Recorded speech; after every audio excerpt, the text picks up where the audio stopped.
Magandang hapon po sa inyong lahat. How about that? Good afternoon, everybody.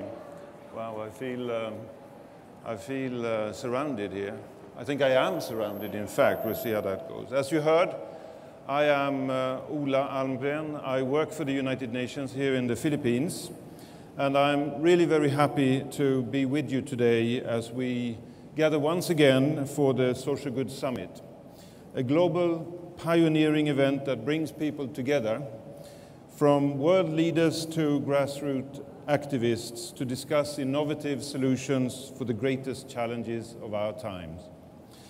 The Social Good Summit that you are part of here today is held annually during the United Nations General Assembly Week, and it puts a spotlight on the impact of technology and new media on social good initiatives around the world.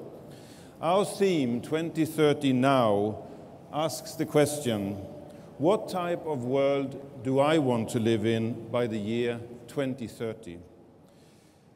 During the Social Good Summit, global citizens around the world, including here in the Philippines, of course, get together to explore and harness the potential of technology to make the world a better place. For 5 years now, Rappler has been putting the Philippines on the map of these global conversations, and the United Nations in the Philippines, through the United Nations Development Program, is really very pleased to be a partner with Rappler in this initiative. So why 2030?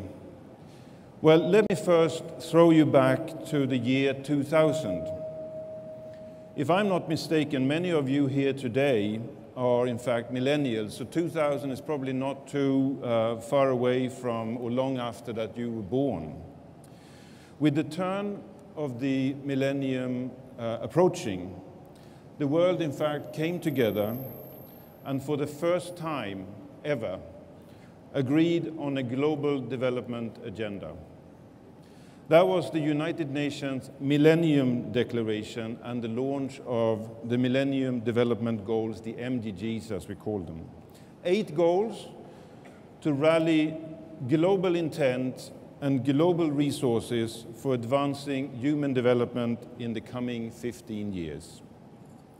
And when we look back, we can see just how powerful that shared intent, that global partnership was in reaching towards a world with fewer people living in extreme poverty, with more people having access to education, where inequalities between men and women were reduced, where more children survived the first years, and where maternal health was improved, the prevalence of HIV, malaria, and other diseases decreased, and where measures began to be put in place in order to safeguard our environment and our planet. However, as the world approached 2015, the end year of the Millennium Development Goals, it was clear that the objectives or the goals that had been set in 2000 would not be fully reached and that more work remained to be done. So we asked ourselves the question, and world leaders asked themselves the question, what now? Some of you who were here last year will have seen this, but I think it's worth watching again. So Jing, if we could play the video, please.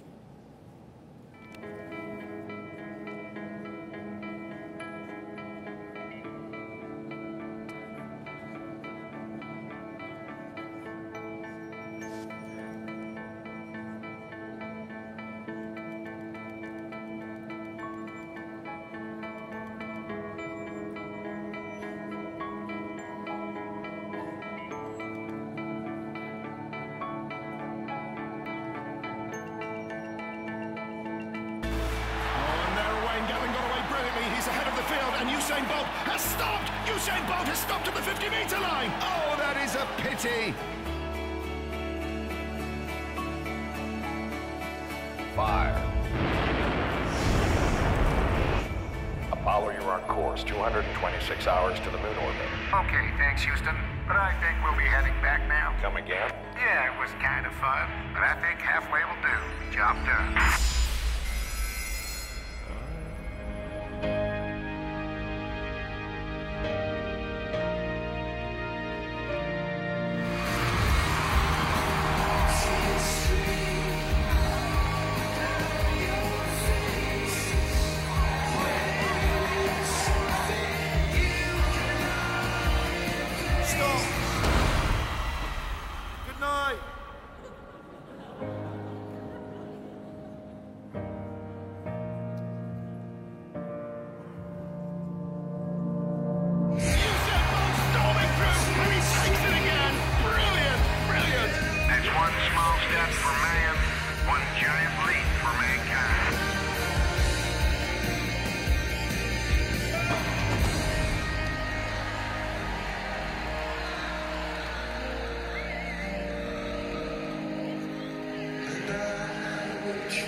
And with the children of Tacloban, in fact, waving at you, it leads to the question, yes, indeed, why stop halfway? And that is what member states of the United Nations asked themselves, and that is what led to the successor of the Millennium Development Goals, the Sustainable Development Goals. Those of you who were here last year will remember that we introduced then Agenda 2030 for Sustainable Development, and its 17 Sustainable Development Goals at the Social Goods Summit. They had then just been adopted by the United Nations Sustainable Development Summit in New York, where, of course, the Philippines participated as one of the United Nations' 193 member states. So beyond now giving ourselves another 15 years to achieve something, what had changed? Well, the Sustainable Development Goals raised the ambition. So, for example, instead of looking at a reduction in the number of people living in poverty, the Sustainable Development Goals now commit to end extreme poverty altogether. Agenda 2030 also broadened the scope from 8 goals, and as you will see on the screens here, to 17, where we integrated human development with sustainable development. That is, not to let short-sightedness or development for the current generation, for that matter, deplete natural resources and our environment for future generations, our children and their children.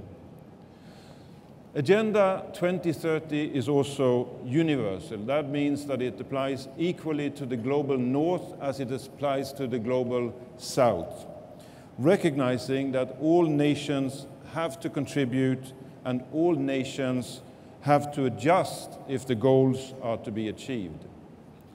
Agenda 2030 is, of course, a huge and ambitious agenda, but it's necessary if we want to put people and our planet on a sustainable path by 2030. It feels just around the corner.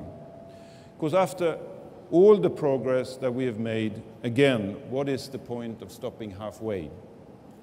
The SDGs now serve as a guide to help us achieve the world we want by 2030, to advance human development, to safeguard our planet, to bring prosperity for all, to turn conflict to peace, and to establish a partnership for their achievement that the world has never seen before. Ambitious, yes, but absolutely essential for our future. 17 goals with 169 targets. And in a development since last year, we now also have indicators, 230 of them. And these indicators have been developed not the least thanks to the leadership exercised by the Philippines and its Philippine Statistics Authority over the United Nations interagency and expert group working on the development of those indicators. Indicators that now make it possible for us to establish a baseline and to measure our progress as we work towards the achievement of all targets of the 17 goals. Last year, I spoke about the tremendous progress that the Philippines has made when working towards the Millennium Development Goals. This year, let me give you a few examples of what remains to be done. In the Philippines, the poverty incidence has indeed decreased from 34% in 1991 to an estimate of close to 26% in 2014. However, that means that 1 in every 4 Filipinos still lives in poverty, and 1 in every 10 Filipinos live in subsistence poverty. That means that they don't have enough resources for their everyday needs. Here in the Philippines, 1 in every 3 children under 5 years are stunted. And the prevalence of stunting among children under 5 continues to rise, not decline as one would have hoped. The Philippines is the only Asia-Pacific country where the rate of teen pregnancies rose over the last 2 decades. And this despite concerted efforts to reverse this trend, exemplified by the passing of the Responsible Parenthood and Reproductive Health Law by Congress. In the Philippines, 1 out of 10 Filipinos does not have access to electricity in their homes. And we heard earlier here today perhaps something of a solution to that. Non-renewable energy accounts for 75% of Philippines' energy sources, with coal still accounting for close to 45% of the country's power generation source. The Philippines places amongst the lowest in ASEAN for key infrastructure services and substantially lower than the ASEAN average in overall infrastructure. And as I'm sure that we're all well aware, I'm looking at the screen here and waiting for it to come up, but the Philippines has the slowest internet connection among ASEAN members, despite the fact that only 40% of Filipinos actually have access to internet. And finally, to look at the perils of climate change. Devastations caused by typhoons continue to wreak havoc amongst affected communities and to negate economic and development progress, with an estimated cost not only in the loss of lives, but also in the terms of economic damages and losses. In 2015, which by all accounts was a very quiet year from a natural disaster point of view here in the Philippines, there were damages and losses amounting to close to $400 million. And that's probably a conservative estimate. So much clearly remains to be done, but just so that you do not despair in this or feel lonely, let me show you also a short clip to look at this from a global and perhaps more optimistic perspective. It tracks progress that's been made from the start of the millennium. It then demonstrates how much further we have to go by 2030 for the goals to be achieved. So watch this.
Thank you. Now, governments will obviously have a very important role to play in achieving the Sustainable Development Goals. And in this regard, here in the Philippines, we welcome the 0+10-point socioeconomic agenda that the new government of the Philippines has laid out. And we are sure that it will continue the path towards development that the Philippines has followed in the past. But is there anybody here that believes that governments alone will make it possible for us to achieve the Sustainable Development Goals? No. It will require all of us to contribute. The private sector, academia, civil society, you and me. No contribution is too small to make a difference. And do you honestly believe that by behaving the way that we do today, by using the same technology that we have today, we will be able to achieve the goals? No. It will require change, and it will require innovation. No innovation is too small not to be counted. And the participative power of social media is an important catalyst to this change and to do social good in harnessing and maximizing the potential of innovation. So what do we mean by innovation? Well, the simple definition is the act or process of introducing new ideas, devices, or methods. Emphasis on the new, something that hasn't been done or doesn't exist before. 16 years ago, when the SDGs were launched, only a handful of people had mobile phones, as an example, had access to the internet and all the gadgets and innovations that I'm sure all of you here and us would find it difficult to live without today.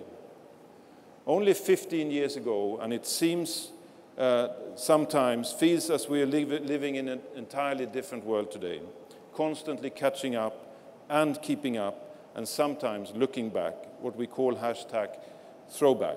In fact, looking back, I believe, is good, for it allows us to amaze at and appreciate what we've achieved, and to work harder in order for our lives to improve further. That very much applies to the SDGs. So let's take a look at some of the innovations from the recent past that have made huge impacts on the world we live in today.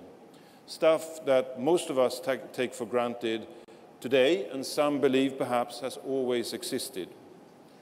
In 1983, I know it's a long time ago, I was tasked to buy a computer system for my office where I worked, not because I knew anything about computers, but because I was then the youngest, and my boss, therefore, thought the most suited to buy such a system. To me, a computer system then consisted of a big computer kept in the basement in a special room, connected to terminals in offices where the systems was to be used. So I turned to IBM because that was the only company I knew of at the time that did those types of things. When I explained what I was looking for, the sales guy said, "Let me show you something. It's called the personal computer, the PC, launched by IBM in 1981, only 35 years ago. And let me tell you, it didn't look the same and it didn't feel the same way as it does today. Of course, I opted for the central computer that stood in a room in the basement and with terminals connected to it. In 1996, only 20 years ago, I bought my first home computer. And if I tell my son, who was born the year after, that today, he will probably be highly skeptical of me. Hypertext markup language, or the HTML, and the Uniform Resource Locator, URL, were invented or introduced in the late 80s, early 90s. And consequently, email came to our world. The World Wide Web sparked a global wave of creativity, collaboration, and innovation that we've never seen before. Telephones, cellular phones, and then smartphones. These technological innovations effectively made the world smaller. From waiting months or weeks to hear news about what was happening in the rest of the world, we now have access to information almost real-time, or sometimes real-time, as they happen. Google made search a way of life. Facebook made social networking a way of life. Collaborative consumption platforms such as Uber, Airbnb shifted consumer values from ownership to access. And together, entire communities and cities around the world are using network technologies to do more with less by renting, lending, swapping, gifting and sharing products on a scale never seen before. Kickstarter or GoFundMe, crowdfunding platforms for gathering money from the public, which circumvents traditional avenues of investment or public fundraising. Solar-powered ultrasound and incubators provide access to necessary healthcare facilities for mothers and newborn infants, particularly in remote locations. And the list goes on and on and on. But in this context, let me take the opportunity to congratulate Rappler, who has pioneered innovations on delivering news and information and citizen engagement. So if Maria, if you're here somewhere, congratulations to you, and congratulations to all colleagues in Rappler who are working with this. So these days, yet we see more and more people, particularly young women and men, as you are mostly here in this room today, push the boundaries of citizen engagement and work towards the future that they want to see or that you want to see. We see the emergence of new infrastructures, of social innovators, entrepreneurs, and civil society, and dramatic shifts in the development landscape, accelerated by new technologies and new finance models. Technology is often a powerful enabler and vessel for innovation. But technology doesn't equal innovation per se. The key aspect is the value added and measurable progress to bring about real improvements in people's lives. Innovation for development is about identifying more effective solutions that add value for the people affected by development challenges. People and their governments, our users and clients. So for example, the United Nations agencies across the world are supporting new approaches that include setting up of innovation labs with governments to redesign public service delivery, planning processes, or policy making. We firmly believe that achieving the SDGs require deliberate, calculated investments in testing new ways of triggering change. The SDGs talk about water conservation, more livable cities, food security, infrastructure, and battling climate change. All of these form part of and need innovation and inclusive technology that leaves no one behind. Helen Clark, the UNDP administrator, said in one of her statements when talking with young people, with youth comes energy, vibrancy, and optimism if there's a supportive environment and opportunity. That lays the ground for major positive contributions and a demographic dividend from the largest youth population the world has ever known. Yet the failure to invest in opportunity for youth can quickly lead to the opposite, to alienation and to energy turned in destructive rather than constructive directions. That is a future we invite at our peril.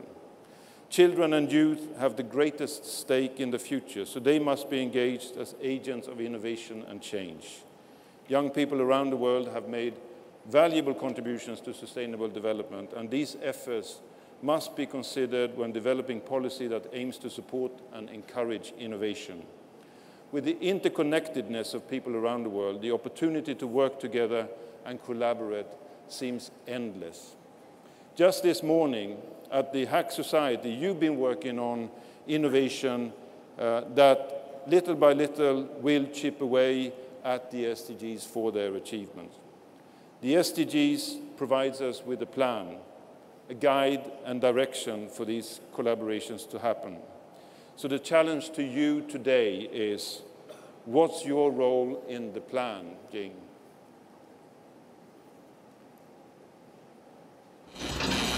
Hey, we've got a problem here.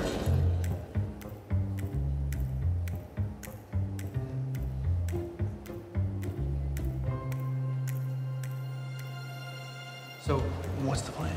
What's your plan? What are your plans? What's the plan? What's the plan? What's your plan? What's your plan of action? Plan. What's the plan? So, what is the plan? Wait, I have a plan. I have a plan. I have a plan. That's the plan. I have a plan here.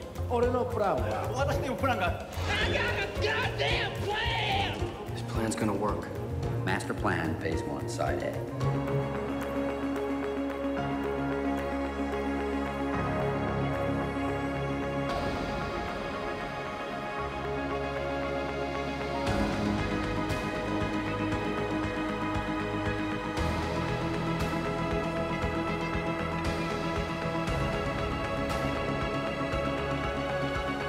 I love everything about your plan. What's it say? Well, it says, I love it when a plan comes together.